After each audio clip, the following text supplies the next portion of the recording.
திராவிட முன்னேற்ற கழகத்தின் முன்னணி பொறுப்பாளர் அண்ணன் மேனாள் நாடாளுமன்ற உறுப்பினர் PKS இளங்கோவன் அவர்களே, மேனாள் அமைச்சர் அண்ணன் PK சேகர்பாபு அவர்களே, மேனாள் சட்டமன்ற உறுப்பினர் விடுதலை சிறுத்தைகள் கட்சியின் மாநில பொருளாளர் தம்பி SS பாலாஜி அவர்களே, மறுமலர்ச்சி திராவிட முன்னேற்ற கழகத்தின் அரசியல் ஆய்வு மைய செயலாளர் ஆவடி அந்திரிதாஸ் அவர்களே, CPI தென்சென்னை மாவட்ட செயலாளர் தோழர் SK சிவா அவர்களே, CPM மைய சென்னை மாவட்ட செயலாளர் தோழர் G செல்வா அவர்களே, இந்திய யூனியன் முஸ்லீம் லீக்கின் தலைமை நிலைய செயலாளர் மேனாள் சட்டமன்ற தலைமை நிலைய செயலாளர் KM நிஜாமுதீன் அவர்களே, மனிதநேய மக்கள் கட்சி துணை பொதுச் செயலாளர் M யாக்கூப் அவர்களே, மனிதநேய ஜனநாயக கட்சியின் மாநில துணை செயலாளர் அரிமா அசாருதீன் அவர்களே, SDPI மாநில பொதுச் செயலாளர் AK கரீம் அவர்களே, திராவிட இயக்க தமிழர் பேரவையின் துணை பொதுச் செயலாளர் இரா உமா அவர்களே, பொதுப்பள்ளிக்கான மாநில மேடையின் பொதுச் செயலாளர் தோழர் பிரின்ஸ் கஜேந்திர பாபு அவர்களே, திராவிடர் கழகத்தின் துணைத் தலைவர் மதிப்பிற்குரிய அண்ணன் கவிஞர் கலி பூங்குன்றன் அவர்களே, மற்றும் இந்த நிகழ்வில் பங்கேற்று இதனை சிறப்பித்துக் கொண்டிருக்கிற விடுதலை சிறுத்தைகள் உள்ளிட்ட நமது தோழமை கட்சிகளை சார்ந்த மாவட்ட பொறுப்பாளர்களே, திரளாக கூடியிருக்கிற தமிழ் சொந்தங்களே, உங்கள் அனைவருக்கும் என்னுடைய அன்பு கலந்த வணக்கத்தை தெரிவித்துக் கொள்கிறேன்.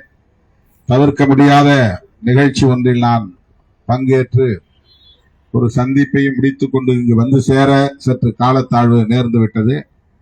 அதற்காக முதலில் எனது வருத்தத்தை தெரிவித்துக் கொள்கிறேன். தமிழர் தலைவர் ஐயா ஆசிரியர் அவர்கள் விரிவாக நம்மிடையே உரையாற்றி இருக்கிறார். நீட் தேர்வு தமிழ்நாட்டுக்கு மட்டுமல்ல, ஒட்டுமொத்த இந்தியாவுக்கே எதிரானது, மாணவ செல்வங்களுக்கு மட்டுமல்ல மக்களுக்கே எதிரானது. ஆகவே இதை முற்றாக கைவிட வேண்டும் என்பதுதான் நம்முடைய முதன்மையான கோரிக்கை.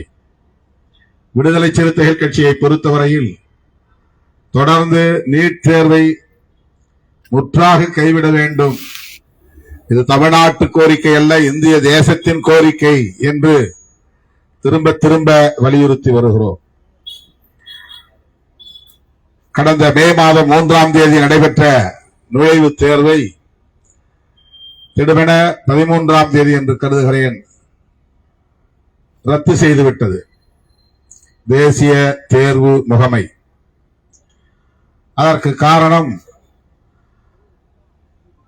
ராஜஸ்தான், உத்தரகாண்ட், பீகார், மத்திய பிரதேசம், கேரளா போன்ற மாநிலங்களில் நீட் தேர்வுக்கான வினாத்தாள்கள் தேர்வு எழுதுவதற்கு முன்பே வெளியாகிவிட்டது, கசிந்துவிட்டது. அது மிக பெருமளவில் வியாபாரமாக்கப்பட்டிருக்கிறது. ஒரு வினாத்தாளுக்கு 25 லட்சத்திலிருந்து 50 லட்சம் வரையில் கொடுத்து வாங்கி அதன் அடிப்படையில் தேர்வை எழுதியிருக்கிறார்கள் என்றெல்லாம் செய்திகள் வெளியாகின. அதனை அடுத்து தேசிய தேர்வு முகமை, நேஷனல் டெஸ்டிங் ஏஜென்சி, அந்த தேர்வை முழுமையாக இந்தியா முழுவதும் 22 லட்சம் மாணவர்கள் எழுதிய தேர்வை ரத்து செய்துவிட்டது. ஒரு சில மாநிலங்களில் ஒரு சில குழுவை சார்ந்தவர்கள் வினாத்தாள்களை பெற்று தேர்வை எழுதியிருக்கிறார்கள் என்பதற்காக 22 லட்சம் மாணவர்களையும் பழிவாங்குகிற வகையிலே, தண்டிக்கிற வகையிலே தேர்வை ரத்து செய்துவிட்டார்கள். இப்போது மீண்டும் தேர்வு எழுதுவதற்கான தேதியை அறிவித்திருக்கிறார்கள். ஜூன் 21ஆம் தேதி என்று கருதுகிறேன். இதுபோன்ற முறைகேடுகள் நடக்கும் என்பதை முன்கூட்டியே நாம் சுட்டிக்காட்டியிருக்கிறோம். தமிழ்நாட்டில் அடுக்கடுக்கான பல போராட்டங்களை நாம் நடத்தியிருக்கிறோம். அரியலூர் மாவட்டத்தை சார்ந்த குழுமூர் கிராமத்தை சார்ந்த தங்கை அனிதா பள்ளி கல்வியில் 12ஆம் வகுப்பில் மிகப்பெரிய அளவிலே மதிப்பெண்களை பெற்ற ஒரு மாணவியாக இருந்தும் நீட் தேர்விலே அவரால் வெற்றி கொள்ள முடியவில்லை, தேர்ச்சி பெற முடியவில்லை. அதனால் மனமுடைந்து அவர் தன்னைத்தானே மாய்த்துக் கொள்ளும் நிலைக்கு, மன அழுத்தத்திற்கு ஆளானார். நாடே திரும்பி பார்க்கக்கூடிய வகையில் அந்த துயரம் நடந்தேறியது. அனிதாவை இன்றைக்கும் நாம் நினைவு கூர்ந்து வருகிறோம். அனிதாவை தொடர்ந்து பலர் அப்படி தன்னைத்தானே மாய்த்துக் கொண்டார்கள். தமிழ்நாட்டில் மட்டுமல்ல, பிற மாநிலங்களிலும் அது நடந்தது. ஆனால் தமிழ்நாட்டு ஊடகங்களில் அந்த செய்தி பெரிய அளவிலே இடம்பெறவில்லை. ஆக நீட் தேர்வு 11ஆம் வகுப்பு 12ஆம் வகுப்பு பாடத்திட்டங்களுக்கு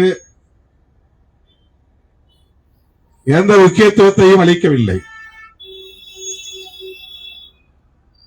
11ஆம் வகுப்பு மாணவர்கள் 11ஆம் வகுப்பு பாடங்களை படிக்காமலேயே, 12ஆம் வகுப்பு பாடங்களை படிக்காமலேயே தனியார் பயிற்சி நிறுவனங்களுக்கு போய் லட்சக்கணக்கிலே பணம் கட்டி அவர்கள் தருகிற வினாக்களை கொண்டு அந்த வினாக்களுக்கான விடைகளை தேடுகிற வகையில் பயிற்சி கல்விதான் பெற்றார்கள். பாடத்திட்ட கல்வியை பெறவில்லை. சிலபஸ் கிடையாது. ஆக கோச்சிங் சென்டர் தான் முக்கியத்துவம் பெற்றது. சிபிஎஸ்இ பாடத்திட்டமோ அல்லது ஸ்டேட் போர்டு பாடத்திட்டமோ 11ஆம் வகுப்பு 12ஆம் வகுப்பு பாடத்திட்டங்களுக்கு மதிப்பில்லை. அந்த பொதுத் தேர்விலே அவர்கள் பெறுகிற மதிப்பெண்களுக்கு மதிப்பில்லை. 1200க்கு 1150 வரையில் எடுத்தாலும் அதற்கு மதிப்பில்லை. அந்த அளவுக்கு நீட் தேர்வு 12ஆம் வகுப்பு பொதுத் தேர்வை மதிப்பில்லாததாக மாற்றிவிட்டது. ஏராளமான பள்ளிகளில் 11ஆம் வகுப்பை பாடத்தை நடத்தாமலேயே 12ஆம் வகுப்பு பாடத்தை நடத்த தொடங்கினார்கள். 2 ஆண்டுகளுக்கு 12ஆம் வகுப்பு பாடம். அப்போதெல்லாம் நீட் கோச்சிங் சென்டர் வராமல் இருந்தது. நீட் தேர்வுக்கான பயிற்சி என்கிற முறையிலே பாட வகுப்புகளை நடத்த தொடங்கினார்கள். இது இந்தியா முழுவதும் ஒரு மனநோய் போல மாணவ செல்வங்களிடம் பரவிவிட்டது. இன்றைக்கு இந்தியாவிலேயே நீட் தேர்வுக்கான பயிற்சி நிறுவனங்கள் அதிகம் இருக்கிற மாநிலம் ராஜஸ்தான். அதிலும் அங்கே உள்ள கோட்டா என்கிற ஒரு நகரம். தெருவுக்கு தெரு நீட் தேர்வு பயிற்சி நிறுவனங்கள் உருவாகிவிட்டன. இன்றைக்கு தமிழகத்திலும் அப்படி ஏராளமான கோச்சிங் சென்டர்ஸ், பயிற்சி நிறுவனங்கள் உருவாகி இருக்கின்றன. ஆக ஒட்டுமொத்தத்தில் வணிக நிறுவனங்களாக மாறிவிட்டன. மாணவ செல்வங்கள் கல்வியை கற்றுக்கொள்ள வேண்டும் என்பதை விட வினாக்களுக்கு விடை எழுதுகிற பயிற்சியை பெற்றுக்கொள்ள வேண்டும். அது ஒரு பயிற்சி முறையாகத்தான் இருந்தது. அது ஒரு கற்றல் முறையாக இல்லை. அது ஒரு எஜுகேட்டிவ் ப்ராசஸ் ஆக இல்லை. வெறுமன கோச்சிங் ப்ராசஸ் ஆகத்தான் இருந்தது. அப்படி இந்தியா முழுவதும் மருத்துவ கல்வி உள்ளிட்ட எம்பிபிஎஸ் உள்ளிட்ட இளநிலை மருத்துவ படிப்புகளுக்கு பயிற்சி நிறுவனங்களை நாடினால் போதும், வசதி உள்ளவர்களால் மட்டும்தான் முடியும் என்கிற நிலைக்கு மாற்றிவிட்டார்கள். இது ஒரு பாதிப்பு. இந்த நீட் தேர்வை எதற்காக கொண்டு வந்தார்கள் என்று கேட்டபோது, தனியார் மருத்துவ கல்வி நிறுவனங்கள் எல்லாம் மாணவர்களிடத்திலே டொனேஷன் என்கிற பெயரால் கோடிக்கணக்கிலே வசூலிக்கிறார்கள், இதை தடுப்பதற்காகத்தான் செய்கிறோம் என்று சொன்னார்கள். ஆனால் இன்றைக்கு என்ன நிலை என்றால், தனியார் மருத்துவ கல்வி நிறுவனங்களுக்கான கட்டணத்தை சட்டப்பூர்வமாக ஆக்கி அதே அளவுக்கான தொகையை டொனேஷன் செலுத்தினால் எவ்வளவு வருமோ அதே அளவுக்கான தொகையை கட்டணமாக வசூலிக்கிற நிலையை உருவாக்கி இருக்கிறார்கள். நீட் தேர்வின் மூலம் எளிய மக்கள் கல்வி பெற முடியுமா என்றால் இல்லை. தேர்ச்சி பெற்றாலும் கூட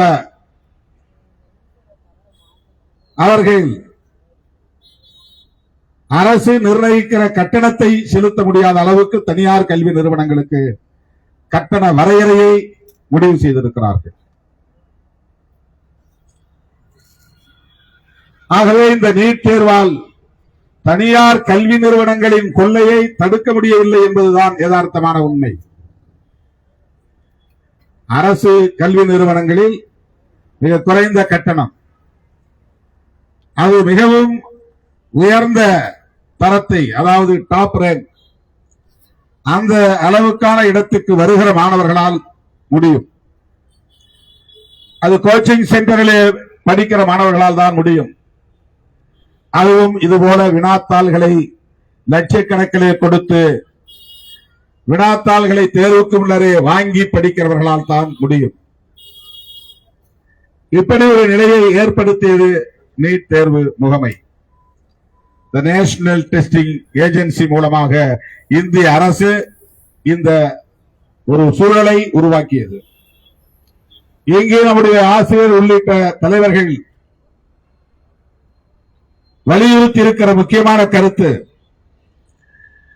கல்வி அதிகாரம் தொடர்பாக அரசமைப்பு சட்டம் என்ன வரையறையை தந்திருக்கின்றனவோ வரையறைகளை, அந்த வரையறைகளை மீறுகிற வகையில் இந்திய ஒன்றிய அரசு தான்தோன்றித்தனமாக மாநில அதிகாரங்களில் தலையீடு செய்கிறது. அதனால் இது அன்கான்ஸ்டிடியூஷனல் என்பதை இங்கே எடுத்துரைத்தார்கள். அரசமைப்பு சட்டத்திற்கே எதிரானது. இந்திய ஒன்றிய அரசுக்கான அதிகாரங்கள், மாநில அரசுகளுக்கான அதிகாரங்கள், ஒன்றிய அரசும் மாநில அரசுகளும் இணைந்து ஒத்திசைந்து முடிவெடுக்கக்கூடிய அதிகாரங்கள் என்று state list, union list, concurrent list என்று அதிகாரங்களை அரசமைப்பு சட்டம் வகைப்படுத்தி இருக்கிறது.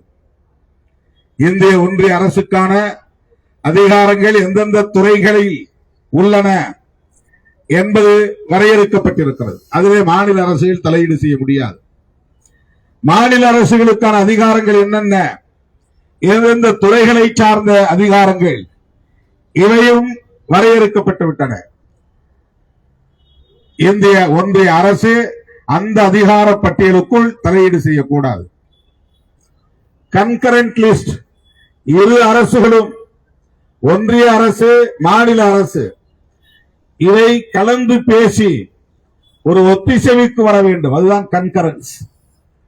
இரண்டு பேரும் சேர்ந்து முடிவெடுத்தல், கலந்தாய்வு செய்து முடிவெடுத்தல், ஒருவருக்கொருவர் கருத்துக்களை பகிர்ந்து கொண்டு உடன்பட்ட நிலையில் எடுக்கிற முடிவு. அதற்கான அதிகாரங்கள் எவை எவை, எந்தெந்த துறைகளை சார்ந்த அதிகாரங்கள் என்பவையும் அரசமைப்பு சட்டத்தில் வரையறுக்கப்பட்டிருக்கின்றன. கல்வி அதிகாரம் என்பது முழுக்க முழுக்க மாநில அரசின் கட்டுப்பாட்டில் இருக்கிறது. மாநில அரசின் கல்வி அதிகாரம் மத்திய அரசு தேவையில்லாமல் தலையீடு செய்யக்கூடாது. பல்கலைக்கழகங்களில் யுஜிசி, அது இந்திய ஒன்றிய அரசின் கட்டுப்பாட்டில் இருக்கின்றது ஒரு நிறுவனம். அந்த அளவில் அவர்கள் தலையீடு செய்ய முடியும். ஆனால் மாநில அரசின் ஒப்புதலின்றி தலையீடு செய்ய முடியாது. மாநில அரசின் ஒப்புதலின்றி தலையீடு செய்ய முடியாது. ஆனால் இவர்கள் தங்களுடைய அதிகாரத்தை பயன்படுத்தி, தமிழ்நாடு அரசு ஏற்கனவே நீட் தேர்வு கூடாது என்று சட்டமன்றத்திலே தீர்மானம் நிறைவேற்றியது மட்டுமில்லாமல் சட்ட மசோதாவை நிறைவேற்றி அனுப்பியும் கூட அதை ஏற்க மறுக்கிறது. இது அன்கான்ஸ்டிடியூஷனல், அரசமைப்பு சட்டத்திற்கு விரோதமானது. ஆகவேதான் நாம் கண்டிக்கிறோம். இன்றைக்கு வினாத்தாள்கள் கசிந்திருப்பதை தர்மேந்திர பிரதான் இந்திய ஒன்றிய அமைச்சர் ஒப்புக்கொண்டிருக்கிறார், ஒப்புதல் வாக்குமூலம் தந்திருக்கிறார். சிபிஐ விசாரணை நடத்துகிறது என்று சொல்லி இருக்கிறார். இது முதல் முறை அல்ல, ஏற்கனவே பல முறை இந்த குற்றச்சாட்டுகள் இருந்தன. 2024 இது தொடர்பான ஒரு விசாரணை நடக்க ஆணையிட்டார்கள், விசாரணை நடத்துவதற்கு ஆணையிட்டார்கள். தமிழ்நாடு அரசு நீட் தேர்வு தொடர்பாக A.K. ராஜன் நீதியரசர் தலைமையில் ஒரு குழுவும் அமைத்தது.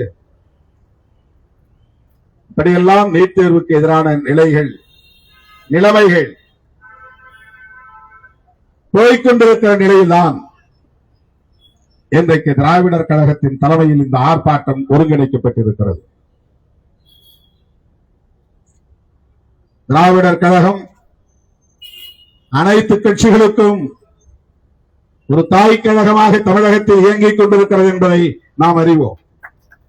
திராவிட இயக்கங்களுக்கு மட்டுமின்றி அனைத்து கட்சிகளுக்கும் வழிகாட்டக்கூடிய ஒரு இயக்கம் என்பதிலே யாருக்கும் மாற்று கருத்து இல்லை. அதன் அடிப்படையில் இன்றைக்கு திராவிடர் கழகம் ஒருங்கிணைத்திருக்கிற இந்த ஆர்ப்பாட்டத்தில் அனைத்து கட்சிகளும் நாம் பங்கேற்றிருக்கிறோம். இந்திய ஒன்றிய அரசுக்கு எச்சரிக்கையுடன் கூடிய வேண்டுகோளை விடுத்திருக்கிறோம், கண்டனத்துடன் கூடிய வேண்டுகோளை வைத்திருக்கிறோம். இந்திய அளவில் இதனை முற்றாக கைவிட வேண்டும். மாநில அரசுகளுக்கு இந்த அதிகாரத்தை தர வேண்டும். கடந்த காலங்களில் மருத்துவ கல்விக்கான நுழைவுத் தேர்வை மாநில அரசுகளே நடத்தி மாணவர்கள் சேர்க்கையை வெற்றிகரமாக நடத்தி இருக்கின்றன.